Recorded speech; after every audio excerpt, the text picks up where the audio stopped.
Helmet గురించి, seat belt గురించి, ప్రమాదాల గురించి, ఎట్లా రోడ్డు ప్రమాదాల గురించి, రోడ్డు భద్రత నియమాల గురించి అవన్నీ మీరు ప్రజలకు తెలియజేయాలి. మహిళా సోదరులు అందరూ హెల్మెట్ ధరించాలి. సబ్జెక్ట్ పత్రికా విలేకరులకు,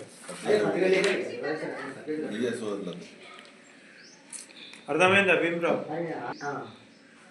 మీడియా రోడ్ సేఫ్టీ మీడియా వాళ్ళకు కూడా తిరుగుతున్నారు. రోడ్డు భద్రత, ఇంకా మీడియా మీడియా మీడియా పాత్రనా? మీడియా రోడ్డు భద్రత మీడియా పాత్ర మీడియా పాత్ర మీకు కూడా రోడ్ సేఫ్టీ గురించి అవగాహన సదస్సు.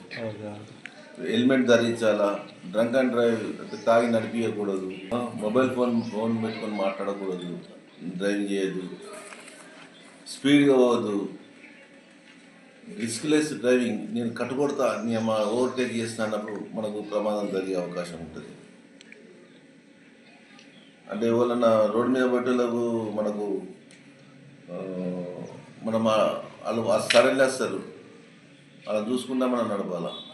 సిగ్నల్స్ జంప్ కావద్దు, రెడ్ లైట్ ఎప్పుడు ఆగాల, రాంగ్ రూట్లో అస్సలు పోవద్దు. రాంగ్ రూట్లో పోతే ఆడు సడన్గా కొట్టేస్తాడు రాంగ్ రూట్లో. పెండింగ్ ఛానల్ వెహికల్ ఉంటే పేమెంట్ చేసేసి పెండింగ్ ఛానల్ ఇది వేసేటప్పుడు సార్ ఒక నెంబర్ రాంగ్ పడి వేరే వాళ్ళకి వెళ్ళిపోతుంది. మీ దృష్టి కూడా ఒకసారి తీసుకొచ్చినాడు 2-3 సార్లు అయింది అట్లా. వాడు కనీసం రిస్క్ తోటి బండి నడపద్దు, ఓవర్ స్పీడ్ పోవద్దు, తాగి నడపద్దు. భీమరావు విను, నోట్ దిస్ పాయింట్. మన సురక్షితంగా మన లైఫ్ అంటే దీని కొటేషన్ ఏంటంటే ఈ రాసుకోరబ్బా ఏంటంటే సురక్షితంగా చేరుకోవడము లేదా ప్రాణాలతో గమ్యానికి చేరుకోవడము, ప్రమాదాలు లేకుండా క్షేమంగా గమ్యస్థానానికి చేరుకోవడం.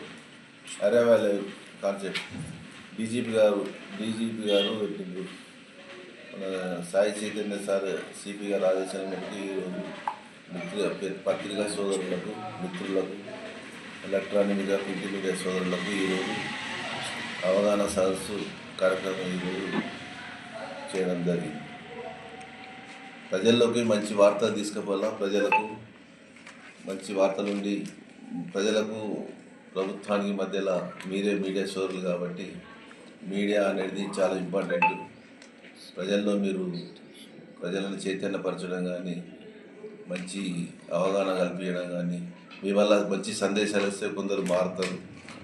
హెల్మెట్ కానీ, సీట్ బెల్ట్ కానీ, డ్రంక్ అండ్ డ్రైవ్ కానీ, నైట్ పూట ఇళ్ళకి తాళాలు తీసిపోతే పోలీస్ స్టేషన్ ఇంటిమేషన్ ఇవ్వాలా, ఆభరణాలు పెట్టుకోవాలి, సీసీ కెమెరాలు నిర్మించుకోవాలా గ్రామాలల్లో.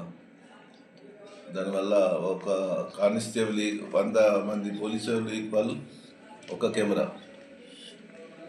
అన్ని గ్రామాలల్లో కెమెరాలు పెట్టుకోవాలా, సేఫ్టీ ఉంటుంది.